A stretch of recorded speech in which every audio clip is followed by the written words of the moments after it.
I really think about all the times I heard songs for the first time. I remember being on the 403 outside of Brampton when they released Butt Swiggling. It was a funny, and I just remember that. And I remember being in St. John, New Brunswick, the first time I heard Little Bones off of Road Apples. And it was a Mustang parked at a red light, and it was booming through a tea roof. And the first time I heard Escape is at Hand by the Traveling Man is probably the most poignant moment in the movie that was released a long time running, when the first song Gord played after he came through his surgery was Escape is at Hand for the Traveling Man. There always seemed to be irony in everything Gord did.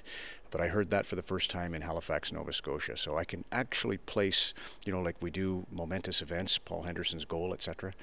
I remember hearing Hip songs for the first time all over the country. And that's one thing I think a lot of the reaction we're seeing online, especially in the hockey community, is players saying his music was my whole career. He had a special connection with hockey. Why was that? Well, he's Harry Sinden's godson, so he has that love of the Boston Bruins, and Harry Sinden and Don Cherry are really close, so it's not enough that I have Don in the Kingston story, but I was really blessed to meet all 5 members of the band, and they were a hockey team. They split the revenues, all the royalties, evenly.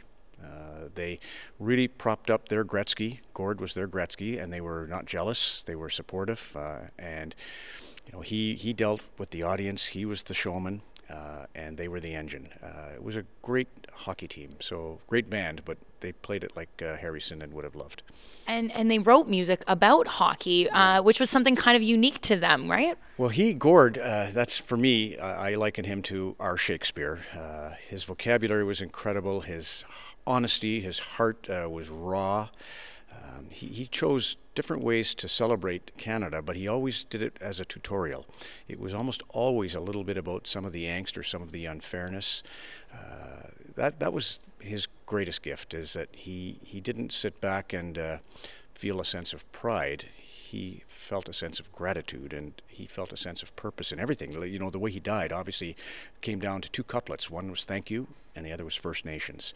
And he made it a point always to have a purpose. And he sat and worked hard every night, by the fire, by the candle. He would write, and he would write. And that's why it's his line. But I love the idea, night takes the chances and day the applause. He really understood how much risk there was in writing, how much it was a challenge, it was work, and he accepted it, and he did it conscientiously, and that's why under the bright lights it worked. And that was a line that you referenced in your Sportsnet article that you wrote about Gord. You were a big part of his final show, and you said you were nervous. I was actually surprised to read that, but it was a massive moment in front of the country. Except I didn't view it so much as the massive moment or the 10 million viewers or any of that. What I did view it as is this is Ron's chance to say thank you properly to Gord, who had meant so much to me. I quoted the song The Wherewithall. This is a long answer for television, but The Wherewithall is basically, I always loved that guy. He's not on TV anymore to get out before he had the wherewithal. And it was about vanity. It was about being sort of locked into the vices, whether it be fame or fortune. You would walk away. And I used that as my sort of personal marching orders. Gord gave me marching orders. Every time I ever met him, he gave me a tip on how to behave. He would teach me, Ron, you're coming back to Hockey Night in Canada in the leading role. You would do well to remember, your job is to elevate Elliot, Kelly, and Nick and make sure that you help them to shine. I think that is really important because they became the team when Sportsnet and Rogers took over. They need you. Imagine, this is Gord Downie. We're supposed to be talking about his tour across Canada and his battle, and all he wanted to do was counsel me on the best way to help others. Really good.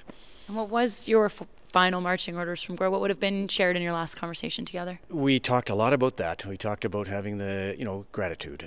Patrick, his brother, and Gord and I were having a beer, and it was amazing. Gord was completely lucid in his naming hockey players, the cast of Hockey Night in Canada. He really struggled to remember his own song lyrics at the end, but he had that down that day. And Patrick, his brother, said to me, Ron, I'm glad you thanked Gord, because that's what Gord's trying to do now. He wants to thank his band by having this tour, to have a little nest egg for each of the other 4 members. He wants to thank his fans. He was very grateful for the fact that people enjoyed him, and little things. He loved that both men and women were attracted. It wasn't just a beer-guzzling boys' hockey dressing room crowd. It was everybody kind of understanding that his message was about humanity. It was just beautiful. It was communication at the highest level, from the heart. with that one express purpose to say thanks. And so I never forget it. I always look at every scene and say thank you. How's that?